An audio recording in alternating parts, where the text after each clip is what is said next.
Bonsoir à tous, il est 19h à Tahiti, 19h30 aux Marquises et 20h au Gambier. Bienvenue dans ce journal du lundi 7 avril, dont voici les titres. Elles sont 600 chaque année à devoir quitter leur foyer et leur famille pour venir accoucher à Tahiti en toute sécurité. Les mamans des îles sont partagées entre les joies de la maternité et la solitude, quand rentrer à la maison avec son bébé prend environ 2 mois. Nous verrons cela. Plus de 4000 foyers tirés au sort pour répondre à une grande enquête sur le budget des ménages qui s'étalera sur 1 an. L'objectif est de comprendre les habitudes de consommation et les priorités budgétaires dans un contexte d'augmentation des prix. Les réponses resteront confidentielles. Les communes rurales de Tahiti lancent leurs ateliers participatifs pour imaginer l'avenir de leur municipalité. La population et les acteurs économiques sont invités à donner leur avis sur l'urbanisation, la transmission des savoirs ancestraux ou encore le changement climatique. Et pour en parler, Teari Alpha, le président de la communauté de communes Telehea Manu, est notre invité ce soir. Il nous dira à quoi ressembleront les communes de demain. Et puis une autre commune, Uturoa, à Rayatea, en grands travaux. Un important chantier de plus de 300 millions de francs est lancé pour aménager les routes. Un rond-point, des pistes cyclables, la capitale des îles sous le vent fait peau neuve, ou presque. C'est toujours un déchirement pour les mamans des îles devoir venir accoucher à Tahiti. Chaque année, elles sont 600 à devoir ainsi quitter leur foyer. C'était une promesse de campagne du Tavini, permettre aux mamans des îles de pouvoir accoucher chez elles. Mais cela pose des problèmes de sécurité, bien entendu. Mélissa Chong a rencontré ces mères partagées entre joie de la maternité et solitude, loin de leur île natale. Théo Onini est enceinte de 7 mois. Originaire de Napuka, cette mère de famille atteinte de diabète de type 2 n'a pas d'autre choix que d'être sur Tahiti pour ses derniers mois de grossesse. Pour mettre au monde son 4e enfant, elle a dû quitter ses proches. Tu as tellement l'habitude de rester sur ton île et qu'à un moment donné, tu dois partir, tu dois laisser toute ta famille, même ton mari et tes enfants. C'est pas évident. Cécilia, originaire de Wapau, est enceinte de jumeaux. À la maison, ses 4 grands-enfants l'attendent avec impatience. Mais avec cette grossesse à risque, elle doit penser en priorité à sa santé. Déjà, les Marquises, c'est loin. Il faut prendre soit le bateau, soit l'avion pour être vacciné ou l'hélicoptère le plus urgent pour être vacciné sur Nukuhiva. Et si c'est encore plus compliqué que Nukuhiva ne pourront pas nous traiter, on est obligé de prendre l'avion et venir sur Tahiti. Annette accueille en moyenne 100 femmes enceintes par an à l'hôpital de Pire. La caisse de prévoyance sociale prend en charge le déplacement, le logement et les repas de ses futures mamans. La plupart des mamans voudraient que leur conjoint soit avec elles, surtout pour l'accouchement. Je peux les comprendre. Et c'est difficile. Mais avec une séparation de 2 mois minimum, le lien familial est mis à mal. Cette séparation n'apporte pas un environnement paisible pour que la grossesse se passe correctement, pour que l'accouchement se passe correctement. Si on apporte un environnement beaucoup plus serein, on aura des enfants qui auront ce lien beaucoup plus important de la famille. Autre problème, une fois sur place, les futures mamans rencontrent souvent des difficultés financières. Un certain nombre de femmes n'ont pas suffisamment d'argent pour pouvoir se déplacer en bus, n'ont pas suffisamment d'argent aussi également pour payer leur crédit, pour avoir le téléphone et leurs enfants au bout du fil régulièrement pour avoir des nouvelles.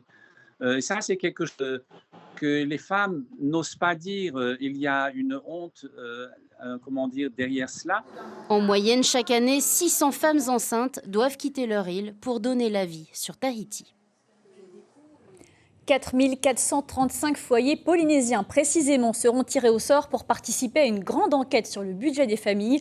L'objectif pour l'Institut de la statistique est de mesurer précisément l'impact du coût de la vie. Explication, Yarita Yata et Sandroli. Vivre ou plutôt survivre, c'est devenu le quotidien de Mélanie. Elle anticipe le menu de la semaine avec une grande angoisse, celle de ne pas avoir assez pour ses enfants. On peut faire la pizza. On essaye que ce soit équilibré. Bon, sachant que 3 jours par semaine, elles sont à la cantine, donc ça nous permet aussi de varier en fonction de ça. Mélanie et son compagnon polynésien sont entrepreneurs dans la commune de Puéou, mais avec la montée des prix, les fins de mois sont souvent difficiles. Montagnier et moi, à peu près par mois, on arrive à générer 120 000 à nous deux, c'est vraiment quelque chose de correct, enfin, c'est stable. Mais sur ces 120 000, il faut savoir qu'on a à peu près pour 60 000 de nourriture par mois. On a 4 filles, plus nous deux. À ça, on enlève l'EDF, on enlève les frais de voiture, les frais d'essence. Généralement, on se retrouve, il nous reste 10 000, 20 000. Une situation précaire qui touche malheureusement beaucoup de familles polynésiennes. Pour quantifier réellement ce problème, l'ISPF débute une enquête auprès de 4 435 foyers tirés au sort, comme ici avec la famille Veir Aroa. C'est une bonne chose pour nous, quoi. Pour voir la vie d'aujourd'hui, quoi. Il y aura des questions sur l'éducation et la formation. Vous aurez aussi sur la santé, sur les dépenses liées au logement, s'ils ont fait des réparations, des rénovations ou s'ils ont élargi la maison. Là, je viens de leur remettre le carnet de compte où il faudra noter toutes les dépenses qu'ils auront à faire sur 14 jours. Ces données recueillies sur les comportements financiers des familles seront ensuite analysées anonymement. Le but de cette étude, ça va être d'analyser les comportements en termes de consommation de la part des ménages polynésiens et comprendre quel est le poids de l'alimentation dans leur budget, quel est le poids de la santé, de l'éducation, du logement et bien d'autres domaines. Et cela permettra d'orienter les politiques publiques dans ces différentes thématiques. Cette enquête va s'étendre sur les 12 prochains mois. De nouvelles familles seront tirées au sort toutes les 3 semaines et seront contactées directement par les enquêteurs. En bref, un homme d'une trentaine d'années est en état de mort cérébrale après avoir passé la journée sur les pirogues de loisirs dans le lagon de Faa'a hier. Selon les premiers éléments, il aurait été victime d'un choc thermique en plongeant dans l'eau après une longue exposition au soleil.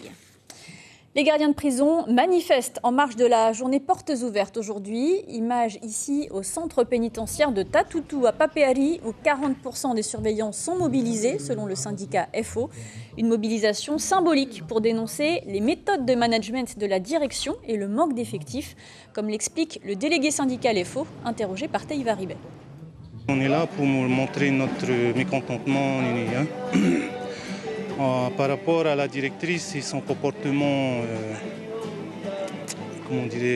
dédaigneux et irrespectueux envers le personnel, générant du stress et une fuite du personnel. Plusieurs personnels sont partis, ils ont cherché à muter pour changer d'établissement et d'autres un suivi psychologique. Et du coup, nous on dénonce ça. On dénonce aussi le manque de réactivité par rapport aux réparations techniques, aux problèmes techniques à l'intérieur qui génèrent du travail supplémentaire. Pour sensibiliser au danger de la drogue et particulièrement de l'ice, l'association Varua Vaat Haiti rencontrait les jeunes de Punaouia aujourd'hui. Une dizaine de personnes ont déjà participé à la première journée hier matin. Une action organisée dans le cadre des ateliers participatifs de la commune. On écoute les précisions de Stanley Paillé, l'animateur de l'atelier stupéfiant. Il répond à Gilles Taoutou. Comme je l'ai expliqué, il y a 3 arrêts, soit l'hôpital, soit la prison, soit la mort, soit le cimetière. Donc le choix, il n'est même pas à faire. Je ne touche pas. Aujourd'hui, ils n'ont plus d'excuses parce qu'ils sont informés, mais je pense qu'ils n'ont pas totalement conscience des conséquences et des effets. Donc du coup, là, aujourd'hui, on est là pour ça. Moi, j'étais un ancien consommateur, donc je sais de quoi je parle. C'est ce qui donne le plus de force à mes interventions.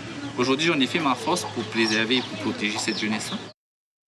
Et des ateliers participatifs, la communauté de communes Tereheamanu en organise aussi à compter de demain.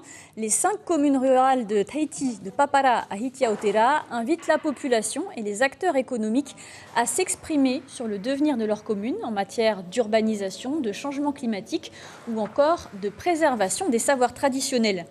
Et pour en parler, le président de la communauté de communes, Thierry Alpha, est notre invité. Bonsoir. Bonsoir Lucille, bonsoir à tous les téléspectateurs qui nous regardent. Alors c'est une démarche qui a été initiée dès 2021. Est-ce que ça a déjà commencé à amorcer des démarches concrètes ? Donc c'est l'ADN même de Tereheamanu, puisque nous nous sommes constitués ensemble, les 5 communes, Hitiaotera, Tairapu Ouest, Tairapu Est, Vaiuta et Papara, pour regarder ensemble dans la direction de la presqu'île. Comme on dit presqu'île, on regarde vers Tahiti et regarder ensemble la réussite de nos transitions. 70% du territoire de Tahiti 30% seulement de la population, mais à peine 20% des emplois salariés et du développement économique de notre île. Donc nous avons dès le départ souhaité un projet résilient, un projet concerté, un projet qui va nous faire réussir ces transitions économiques, comment mieux faire, en fait, sociales, et puis ne pas nous dénaturer, garder notre originalité culturelle, notre originalité naturelle. Et c'est ce qu'on souhaite proposer à travers cette vision qui va être concertée et qui va être partagée avec la population qui viendra dans ces ateliers. Donc depuis 2021, il n'y a pas encore eu d'aménagement concret. Vous attendez cette consultation de la population? Je pense qu'il y a eu beaucoup plus qu'un intérêt fort, puisque le gouvernement a organisé son gouvernement, et le président Mouetté, qu'on souhaite remercier ce soir, d'avoir pris en compte nos aspirations, puisqu'il a nommé un ministre en charge de la presqu'île et donc un ministre en charge de la décentralisation. Donc ça aussi, c'est une avancée concrète.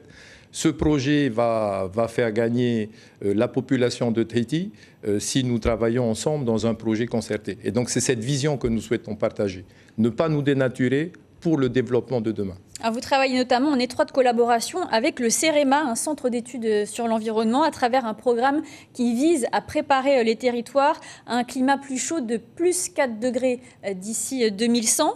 Quels effets cela peut-il avoir sur des communes rurales comme le CEREMA vise à éviter justement, en tout cas un programme pour éviter d'atteindre les plus 4 degrés demain dans le monde. Donc il faut une réaction globale. Mais nous avons demandé au CEREMA à ne pas reproduire le schéma directif national et de s'inspirer du schéma polynésien. Et donc vous verrez, nous ferons un point après les ateliers, que le prisme polynésien a été pris en compte avec une vision d'un va qui avance dans une direction et avec des points cardinaux qui sont originaux à la Polynésie. C'est-à-dire, par exemple?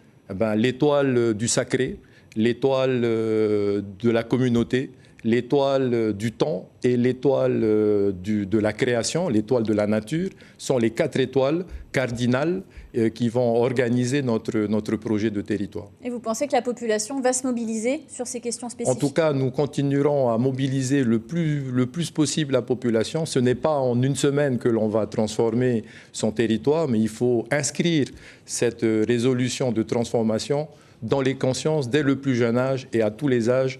Il faudra s'intéresser au projet Terea Manu pour rééquilibrer Tahiti dans son développement. Alors l'année prochaine, ce sont les élections municipales. En 2020, vous aviez gagné face à une alliance Tahoera-Tavini. Vous avez créé votre propre parti politique il y a 3 semaines. Est-ce que l'année prochaine, vous espérez encore une fois être une alternative face au Tavini? Je veux vous rappeler encore une fois que le parti Hotuato Firiaui, l'Alliance pour le développement, ne présentera pas de candidat au communal. Ce n'est pas ce parti qui va se présenter au communal. Moi, dans ma commune, et je finis un mandat, laissez-moi terminer le mandat avant de parler du prochain mandat. Donc je finis un mandat, je veux aller au bout de ce que nous avons organisé avec notre profession de foi, avec tout le conseil municipal. Je tiens à remercier tout le conseil, puisque nous votons tout à l'unanimité depuis 2016 dans notre commune, et je pense que c'est ça qu'il faudra retenir pour le développement communal de demain. Mais quand on crée un parti politique, c'est quand même qu'on compte peser dans le débat politique. Oui, mais pas forcément aller chambouler et mettre en ébullition les élections communales. Moi, j'ai toujours respecté les communales. C'est une affaire de communauté de communes. C'est la communauté de la commune qui décide dans quelle direction elle veut aller, avec quel conseil municipal. Ce n'est pas à des partis organisés de venir organiser cela dans une commune. C'est ma conviction. Et je l'ai toujours pratiqué. À suivre donc l'année prochaine. Merci Teali Alpha d'avoir été avec nous ce soir. Je rappelle donc que vous présidez la communauté de communes Terea Manu et que les ateliers participatifs commencent demain pour la population. Merci. Un entrepôt datant des années 70 dans la vallée industrielle de Tiperui voit sa stabilité remise en cause par les experts. L'un des 5 locataires, toutes des entreprises, exploite toujours son bail commercial malgré tout. Un bras de fer s'engage désormais avec le propriétaire. Nicolas Suire, Teivaribé. De la charpente métallique et de la tôle découpée la semaine dernière juste à côté de Tiki Meubles. Ces travaux ont eu des répercussions importantes selon le locataire.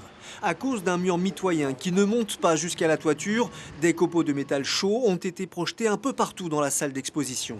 La pluie s'est invitée, inondant une partie du local, mais ce ne sont pas les seuls désagréments. Ça a été insupportable. On a eu, ils ont fait du bruit, ils ont tapé sur les tôles, ils ont découpé les tôles. plus les poussières, plus tout ce que ça a engendré. Nous, on a passé notre temps à nettoyer. Les clients, c'était pour eux insupportable aussi. Ils venaient... Ils ne restaient pas. Non, ils ne sont pas restés. L'entrepôt, qualifié d'instable depuis des années par une commission de sécurité et un expert, pourrait être fragilisé plus encore.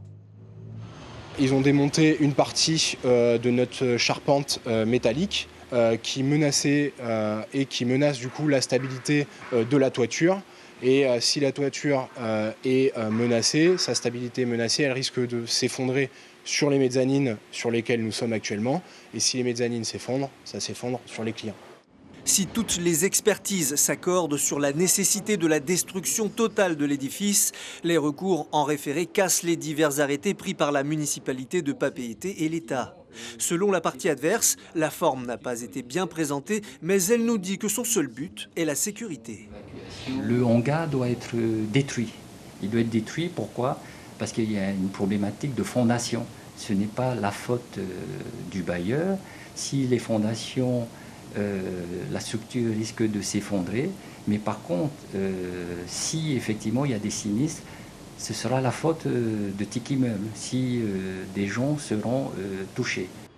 Les tribunaux ont désigné un expert afin de déterminer si le bâtiment est trop fragilisé ou si Tiki Meubles peut rester ouvert. Direction Rayatea à présent, où d'importants travaux des routes sont en cours. Ils devraient durer jusqu'à la fin du mois de juin. Plus de 300 millions de francs pour fluidifier la circulation et favoriser les déplacements à vélo. Mais les habitants restent partagés. Reportage de notre correspondant Hiti Manaki. 300 millions de francs, c'est le budget octroyé par le ministère des Grands Travaux pour la réalisation des différents projets de la commune de Uturoa. 3 dossiers en particulier, la sécurisation du talus derrière le collège Anne-Marie Javoué, l'étude d'une piste cyclable sur le front de mer de la capitale des îles Soulvan et enfin la construction d'un giratoire au niveau de l'intersection de la route de ceinture de Tahina. Mais ce dernier projet ne fait pas l'unanimité. Je ne vois pas l'utilité de cette giratoire parce que pour la première fois, normalement les bus ne pourront pas passer, ils sont obligés de faire un grand contour. Et deuxième fois, ça me bloque. Donc, je vais perdre des clients. Sinon, au lieu de faire un terrain de plein air pour les enfants, parce qu'ici à Rayatea, les enfants, ils traînent. Ils ne savent pas où il faut aller, ils n'ont pas de distraction. Au lieu de faire quelque chose, moi, je ne sais pas. Ouais, pour moi, c'est bien un giratoire. Le giratoire, c'est pour, comme genre de sécurité, c'est un ralentisseur. Parce que comme là, c'est une ligne droite et les voitures filent par ici, ça ralentit les... C'est ça qui est... pour moi, Depuis 2022, ce ne sont pas moins de 3,150 milliards de francs qui ont été débloqués par le pays pour réaliser différentes infrastructures aux îles Soulvan. Aujourd'hui, nous voyons l'aboutissement de ce processus avec de nombreux travaux qui démarrent. Nous avons notamment démarré il y a quelques jours le chantier, les travaux de surface du giratoire de Tahina qui permettront de fluidifier la circulation de pointe à la fois le matin et le soir. Nous avons également procédé à la rénovation du parking de l'aérogare d'Uturoa avec le concours d'ADT. Nous sommes également en train de mettre en œuvre des travaux d'assainissement des eaux de pluie et également de revêtement de 1 km de route en plein centre-ville d'Uturoa. Les travaux d'aménagement à Uturoa ont déjà commencé et devraient durer encore plusieurs mois. Avant de refermer cette édition, je vous en rappelle l'une des informations principales, le déchirement des mamans des îles qui doivent venir accoucher à Tahiti. Elles sont 600 chaque année à devoir se séparer de leur foyer pendant 2 mois en moyenne. Le Tavini avait promis pendant la campagne de permettre à ces femmes d'accoucher sur leur île, mais cela pose des problèmes de sécurité en cas de complications. À la une de Tahiti Info, demain, Mamou et Booba, une collaboration de platine. À suivre les 2 derniers épisodes de la série Total Control, puis le documentaire Viking, la saga des femmes. Très belle soirée sur la première. À demain.